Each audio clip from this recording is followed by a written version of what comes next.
so much snowball threat for Ultra Prime.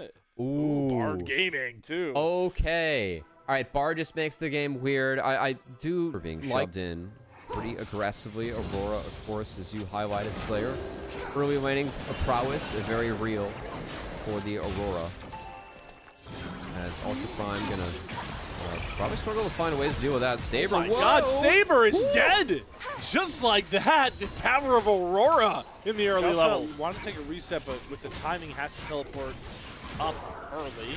They're now getting Zhong up here as well. Both mid laners have TP if a fight does break out, but it's LGD that already have one grub secured.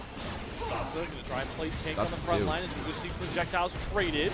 Second grub going to go down here. We'll see if Ultra Prime want to fight for it, but the Cease and Desist is coming across. Sasa Takeover is going to get cleansed by Savior. Sasa on top of a very low HP. South but the Tempered Fate's going to stall everything out. 4 XQW to come through the between worlds off to the side. Sasa buying so much time with his health bar means the rest of LGD can just knock down these health bars as the 80 carries go blow for blow, but it's a great pullback on the damage from Baya, who is untouched through all of this and dealing out damage. Ace out of nowhere to Ultra Prime. I mean, Saber had a really nice fight. I don't know why XUW is one of the latest members to that fight with all the power he had that is now evaporated. He is back down gold, and well, LGD are going to try and get themselves the first dragon of the game. And Junhao was just, you know, seeking a potential steal angle, but that's first Drake down at 10 minutes. It's not a big... Own in the back line doesn't have insane setup outside of Fate's Call or Hostile Takeover. It's probably not going to be used for him. XQW. Well, we are sorely out of position on this wave. Maybe just sensing, or assuming he's a bit more stronger. Saber doesn't have enough to one-shot him yet. Zhong the attention of much of LGD's ire as well, but none of these side lane plays are going to manifest just yet. That means we can start talking about more item breakpoints that we expect to come through here. Saber's actually going to use Spirit Rush and Force Between Worlds out of XQW. Wow, how is that priorities to go after? As both junglers are making maybe some dives a priority. Hello, Flash Cease and Desist. Goodbye, Baya. Just like that. Well, I say that Sauce is actually channeling the recall, so we'll see if he threatens a TP down here that was canceled. Oh, wow. YCX having a flash, a magical journey. Saber, Spirit Rush is going to connect with the charm on a Savior. That's going to get the Tempered Fate out alongside that cleanse. A lot of value out of Saber's kit usage there. Prime feel confident enough to take down the second Drake of the game, and they will do so thanks to the Ren Smite combo, even if there was a jungler in the wings. Well done. We got Savior out. Means easy Drake on the exact opposite side of the map. He's going to be spotted over a board there, so Climber should feel pretty comfortable getting this Rift Herald. Should give first brick, though, over to Ultra Prime, which usually would open up feats of strength conversations, but with this Herald going down, yep, those are actually going to be secured by LGD. Yeah. Still, this game feels close, and I honestly good to see. I think some of our teams making decent decisions here. As the decision tree has been nice. Zhong goes TP in, but cannot save the mid-outer. Execution!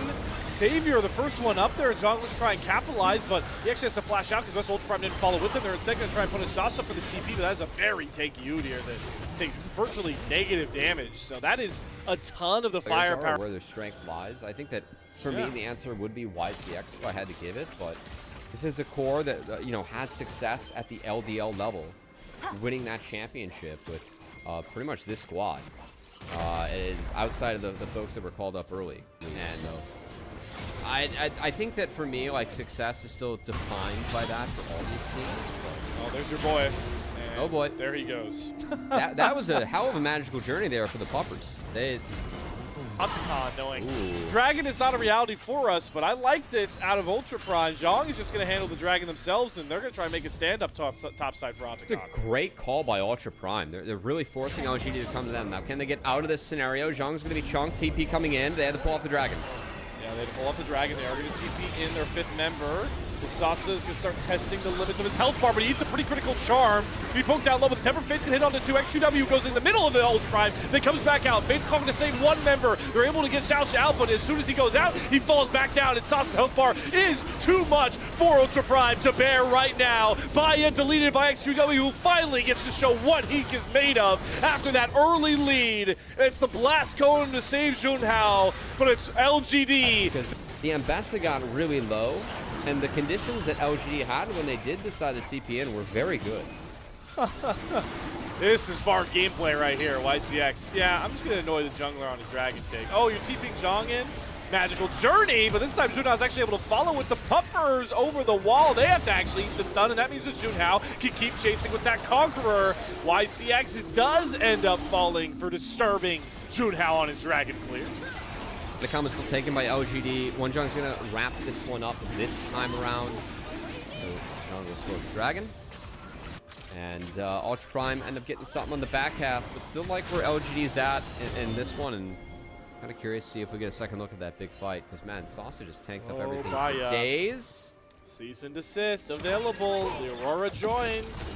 A lot of dashes to cut down Baya, who is paid for his transgressions a lot in these last couple of Scaling minutes. in this game, it does come off the Ambassa and then the Fury. You're at much better break points now. Visage definitely going to work some wonders against LGD and some of the shields that are able to find, especially on the top side. See, that's close enough to get the drain tank scenario that Baya kind of wants. While the Serpent's Fang, oh, hold on. Tempered Fate, YCX is not going to land. That's a critical ult in these last couple of fights. Does give LGD control of the mid lane and the inside track towards Baron for now until Saber. Saber's going to dash after and land a charm onto YCX, but that is a lot of the orcs. They're not going to walk into any of these. This is a hell of a flank. Brush. This is a hell of a flank. Two-pointed strike from behind. Here comes Sasa for the first prong. Second prong over the wall is going to be Climber. And hello, Baya. Eat this ultimate to the noggin. Down goes Sausa already. And there's no way for Ultra Prime to ever find a way to compete with that level of flank from LGD. 3 kills in an instant, and they don't even need to chase down Zhong because they know that, one, Sasa's going to take Junhao out. Hell, they may not even go for Baron. They're just going to go for the kills in the base here now as they knock down Zhong, and they're going to take the whole house with them. Okay, flank that really jailed Ultra Prime to take a fight that they did not want. It was on LGD's terms, and it showed in the result. Podium finish. The medal around the proverbial neck for LGD. They're focused too many times that they end up panicking, and well, that one fight really leveling the state of this game now with Sasa just so unmovable wherever lane he goes with his Baron. Maybe a threat for an inhibitor turret whenever. Saber able to rescue one turret back at the top side, but he's going to immediately have to TP back down. As the gold is coming in droves for LGD thanks to some of these turrets. Ignoring that Drake, just trying to take as many turrets as they can. You can take the Drake on the exit if they so choose, which, yeah, it's going to be a pretty pricey exit. Here's the nice Sasa, yeah, Sasa knocked down the middle inhibitor turret, and the rest of LGD laying to say siege to the bottom inhibitor turret. Trying to slowly stretch out the fabric that is Ultra Prime's defense right now until seams start busting, turrets start falling. Hard spot to be in, but Zhong's trying to break. He gets a public execution onto XQW, but he has the Zhonya's this time. He's just going to bark off that ultimate and drop the worlds on top of Ultra Prime's heads. There's a couple of rockets here from Savior. They're able to get another kill. XQW going a bit too far forward, though. Able to die over to Baya, who's able to trade his flash well, but LGD still healthy enough to start taking inhibitors after a murky fight. Honestly, pretty amazed at the value that the tank Udyr got in that fight. The empowered Ahri drop was slowing everyone up. Opened up that angle for XQW to look for the end. Couldn't find it, but LGD still looking for the game. Yeah, I mean, look at Sasa right now. He's taking 2 Nexus turret shots, all the attention of the 3 Ultra Prime members, and that lets Savior just step up and once again turn into a makeshift Gatling gun and belt health bars with ease. Baya's gonna fall next year. He can't dance around this Udyr as Sasa picks himself up a double kill. The Sasa Masterclass has earned LGD the comeback in our series, a win, the final one of Group Nirvana as they'll head into the play-in stage on a W. And that Udyr from Sasa, this is the second time he's played it. It's been to